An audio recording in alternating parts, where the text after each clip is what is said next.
Magandang gabi po. Sa video na ito, ipapakita ko kung paano natin mapapahusay o masusupercharge ang ating PowerPoint picture gamit ang ClassPoint. Layunin nitong gawing mas interaktibo, mapapahusay o masusupercharge ang ating PowerPoint. Ito ay magiging makabago at epektibo ang ating pagtuturo gamit ang teknolohiya.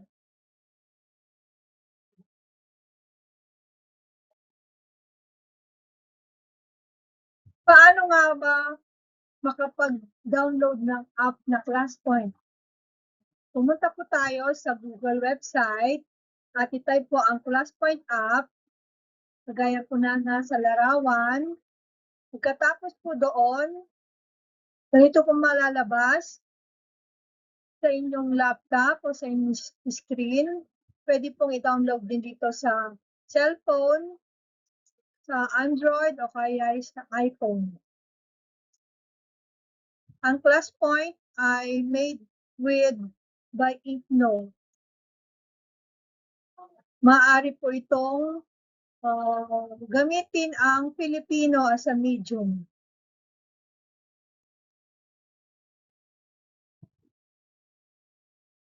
Ito po yung makikita natin sa pagbukas po ng ClassPoint. Paano po tayo mag-log? Kailangan po tayo mag-log in gamit po ang ating Gmail account o kaya DepEd account. Pagkatapos po noon, makikita po natin ang iba't ibang feature ng ClassPoint. Yan po mga feature ng ClassPoint. Ito po ay online, maaari din po ng gawing offline ito.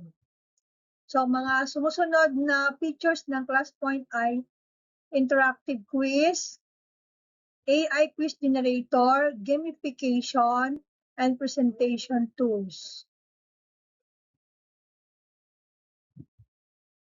So, nag-try po akong mag-download ng ClassPoint at ganito po ang lumabas. Dahil first time ko lang pong gamitin itong app na to, kaya wala pa po akong nakikreate na class.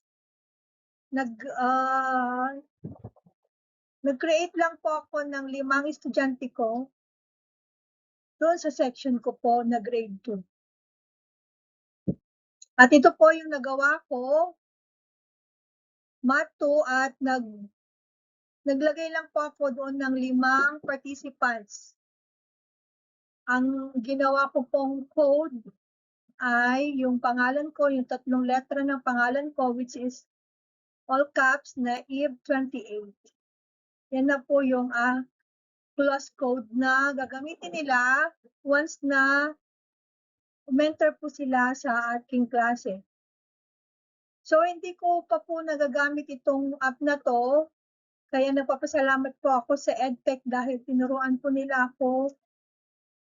Nahanap ko po yung training na to upang matuto po ako sa paggamit ng mas upgrade na PowerPoint presentation, which is ClassPoint po. Ang ClassPoint ay isang interactive na tool na naka-integrate sa Microsoft PowerPoint. Pinapayagan nito ang guro na maglagay ng mga tanong, mga quizzes at activities na sasagutan ng mga estudyante gamit ang kanilang cellphone o device real-time.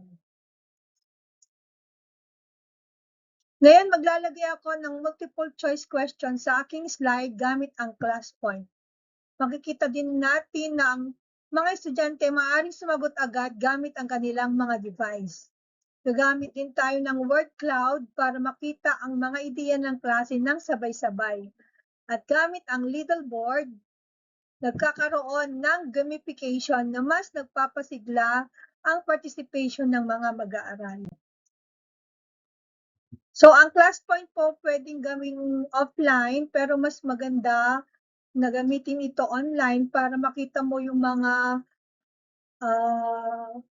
responses ng mga estudyante na during your lesson. So let's start. Ang ginamit ko pong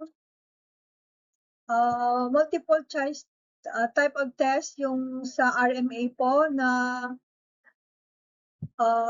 ginagamit na assessment tool sa math. What is the primary purpose of rapid mathematics assessment? So yan po, may lalabas din po sa PowerPoint ng InkNo na kung 4 na choices yon, 5 o mas marami pang pagpipilian. At lalabas din po doon yung key to correction o yung tamang kasagutan. At doon mo ma-identify agad-agad kung ano yung tamang sagot at makikita mo rin yung mga responses ng mga bata at matatrack mo kung tama ang kanilang mga sagot at makikita din doon yung percentage using graphs kung ilan po yung nakakuha ng tamang kasagutan. So yan po, yung mga multiple choice question. Yan. So sa paggamit ng ClassPoint, nagiging aktibong mga estudyante sa halip na maging passive lamang. Nagkakaroon ng agarang feedback ang guro kung naunawaan ba ng mga mag-aaral ang leksyon. Mas napapadali rin ang pag-adjust ng teaching strategy base sa sagot ng mga estudyante. So sa darating na pasukan, gagamitin ko po talaga ito at excited na po akong gamitin itong app na to at bilang teacher at meron pong malakas na connection yung classroom ko po ay alam ko po na mag-i-enjoy po ang klase ko at the same time mapapadali rin po ang pagtuturo ko sa kanila. Ang ClassPoint ay nakatutulong sa innovative instructional supervision dahil nagbibigay ito ng real-time data tungkol sa performance ng mga estudyante. Nagiging mas madali para sa mga school heads or supervisor or even master teachers na makita kung gaano ka-epektibong pagtuturo ng guro. Nagiging basehan din ito para sa feedback, coaching at continuous improvement ng guro. So gaya ko po, isa po akong master teacher ng classroom po, ng school po namin at i-share ko po itong app na to sa mga colleague ko at mentor ko po sila kung paano gamitin ito at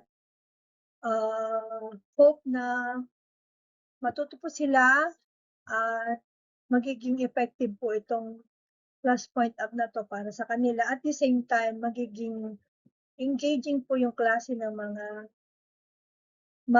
i-mentor ko na teachers. So salamat po ulit sa EdTech, sa training na to. God bless po and salamat po sa inyong panonood.